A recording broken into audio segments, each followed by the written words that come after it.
the difference between endodontic surgery and microsurgical endodontics? Let me first see again the rationale of endodontics, something that I learned from Herb Schindler in Boston many years ago. And he said that all teeth can be treated endodontically successfully if they are periodontically sound or they can be made so, if the foramen or foramina can be sealed with or without a surgical approach. This is the most important sentence. So let's see each one of them.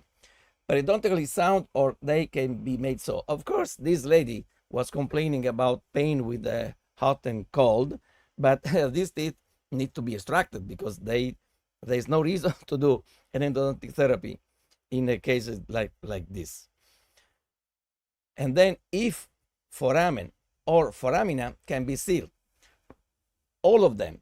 Don't forget that apical foramen is as important as lateral foramina, because any portal of exit, using the Schindler's terminology, is a communication between the endodontium and the periodontium, where bacteria and toxins can exit and be responsible of the lesion. Not just the apical foramen, but any lateral or in the bifurcation, trifurcation, anywhere there is a communication can be a lesion. So all of them, they are exactly have the same importance. And now the most important sentence is with or without a surgical approach. And this is the meaning of my title, Microsurgical Endodontics, which means that it's a surgical therapy made through the microscope, but made through a surgical flap instead of making the access cavity through the rubber dam. So the procedure is an endodontic procedure, which for several reasons that we will examine pretty soon, cannot be performed non-surgically and is performed with the surgical approach. But the principle is exactly the same. So we need to clean, shape, and obturate the root canal system with the surgical approach. Okay, let's see together this old case that I treated many years ago. This is to see is a typical failure. Originally was an endodontic failure, silver points, a broken instrument, and then now is a surgical failure because these amalgam are not sealing any root canal system. So that this is not an indication for another surgery because I can remove the amalgam, I can remove the broken instrument, but how can I remove 3 millimeters of the silver point to make a retro prep and then make a retro seal? Okay, so this is a nice case for a non-surgical retreatment. Inform the patient that exactly what I did many years ago when I did the case.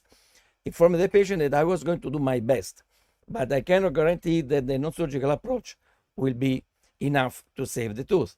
So I removed the crown without destroying the crown, just a little hole about 2 millimeters in diameter.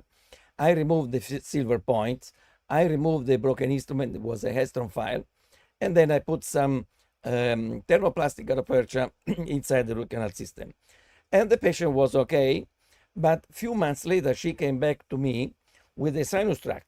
And she was not upset with me because she was informed from the very first time, the very first visit, that I was going to do my best, but probably could have been not enough. So now is the case to do a surgical retreatment of the surgical failure. So now it will be easy to remove the amalgam, to remove 3 millimeters of my gutta-percha from each canal, and do my retroseal. And this is exactly what I did. And this is the 2-year recall evaluation with a nice healing. So this is the typical example of what is it's the meaning of with or without a surgical approach. I know that maxillofacial surgeons and oral surgeons many times they just do a periapical curettage and sometimes do also the root end resection. But then many times, as I will show you in my cases, in some of my cases, they don't put any retroseal. Now, the surgical approach as we know, is indicated to improve the apical seal in cases that could not be treated non-surgically. Therefore, the curettage by itself makes no sense, and the apical resection and the retroseal are mandatory for success. The apical curettage is done to control the bleeding. So, of course, when I do surgery, I do the apical curettage, but not because I'm afraid of leaving some epithelial cell, okay? And this is valid not only for the granuloma, but also for the cyst, because as I will tell you pretty soon, if I have to do surgery in a case of a cyst, and I need to do a retroprep and retroseal to the involved tooth, and maybe two adjacent teeth with a vital pulp are involved